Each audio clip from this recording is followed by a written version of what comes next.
So she's a seventh generation Texan, and she knows that because that's how far she's been able to trace her family tree so far. She's been a family genealogist. She knows that she can trace her family that far because she's been a family genealogist for the past 25 years. So please give a big round of applause for the brave first storyteller of the evening, Tynessa Morgan.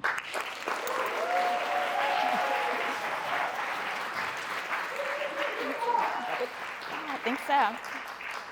Thank you all very much. Wow.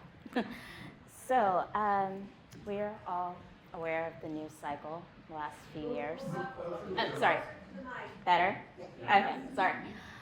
So we're all aware of the news cycle for the last few years. There's a lot of discussion about... Oh, there we go. There we go. Yeah, when you're soft-spoken even with the mic. So, sorry. We're all aware of the news cycle for the last several years. There's been a lot of discussion about who is American, who gets to be American, who gets to remain American, who gets to stay.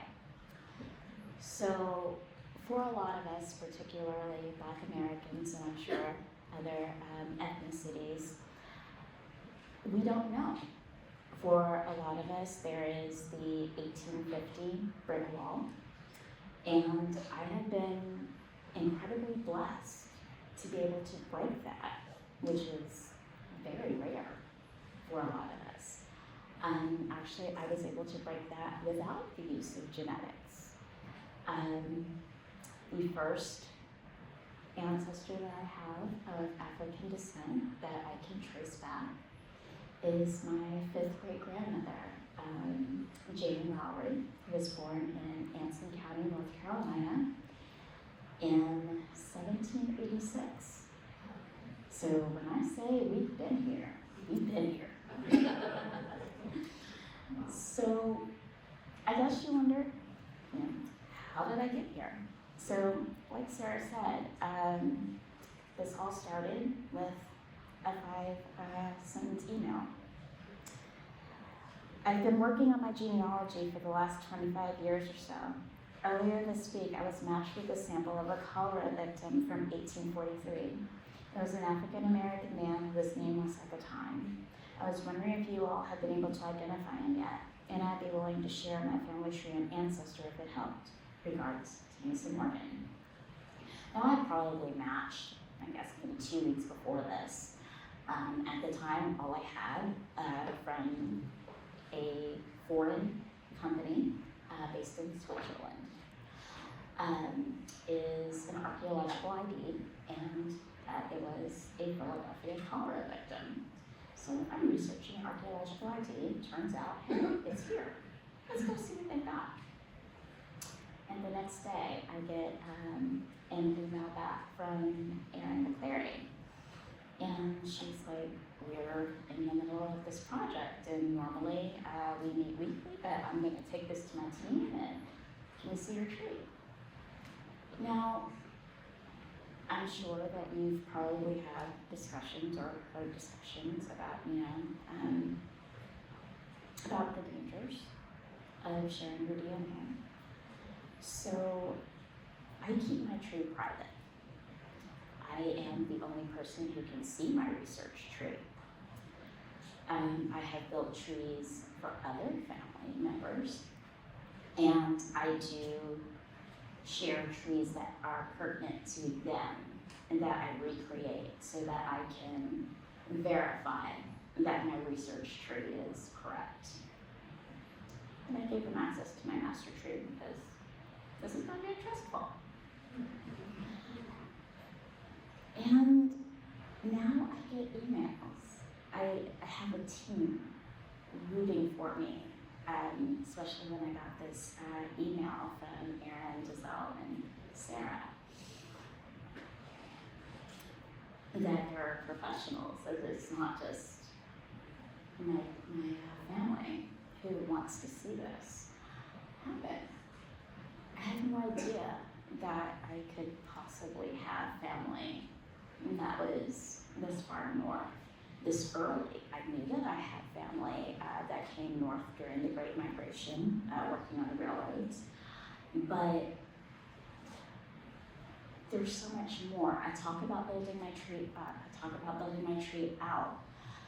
Right now, this gentleman, because sometimes it doesn't feel personal to call him my ancestor, but even this gentleman, I desperately want to give him a name, and that's something that obviously we are working towards.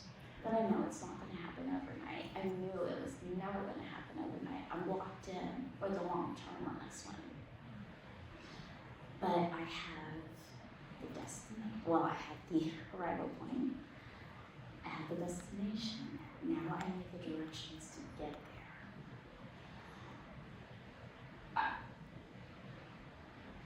I really don't know what else to tell you guys. And blushing, you know, I have been working at the Storytelling Collective, but there are just so many questions. And I don't have all of the answers. 6,800 people in my tree. And I know that I don't have all of the answers. Like Sarah said, 7th generation, because that's as far back as I can go. People don't always want to acknowledge hard truths. But DNA isn't gonna lie. So that is another flat piece of the puzzle.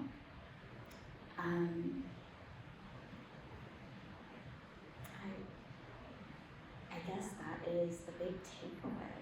So I just don't know. We just don't know. So,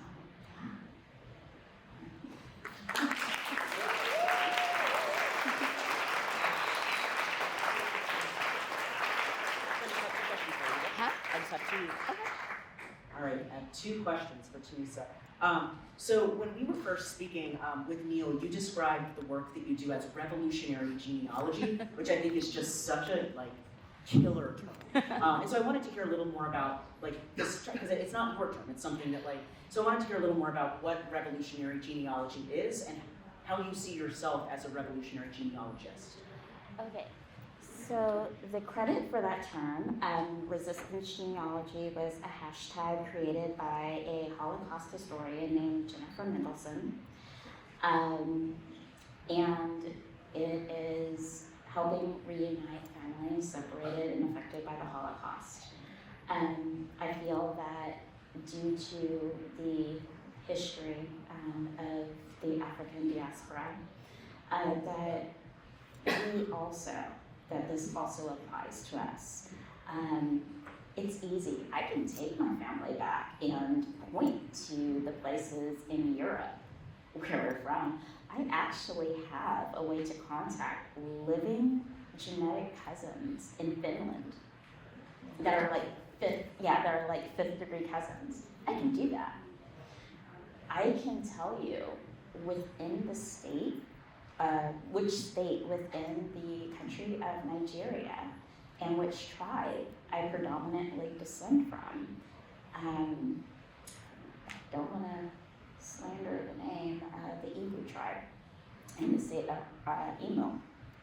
I know, Imo. Sorry, I'm Texan, I can't always pronounce that. But that's it. Like I said, I can make connections with Europe. My goal, my dream, is in the next 2 years to be able to find someone on the ground in the motherland that I can say, that's my kinfolk.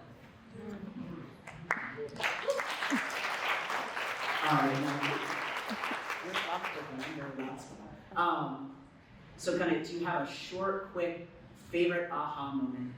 As researchers, Aaron sometimes runs into my office and goes, guess what I did, guess what I found. So there's a certain, type of victory that comes with making a really fun research connection. Do you have a moment that just kind of sent you running to someone's door? Gosh, that actually probably the moment that I found my tribe, I mean, because I've used several ancestry services. I've used Ancestry, I've used 23andMe, I've taken those results and run through a couple of other places. When I got the match to the gentleman here, I was also matched to 12 of the 27 specimens or remains found at the Catoctin Furnace, and also 2 from Avery's Rest in Rehoboth Beach, Delaware, which puts my family of African descent in the colonial area that would become the United States of America between 1690 and the very early 1700s. So before this was an establishment, we've been here.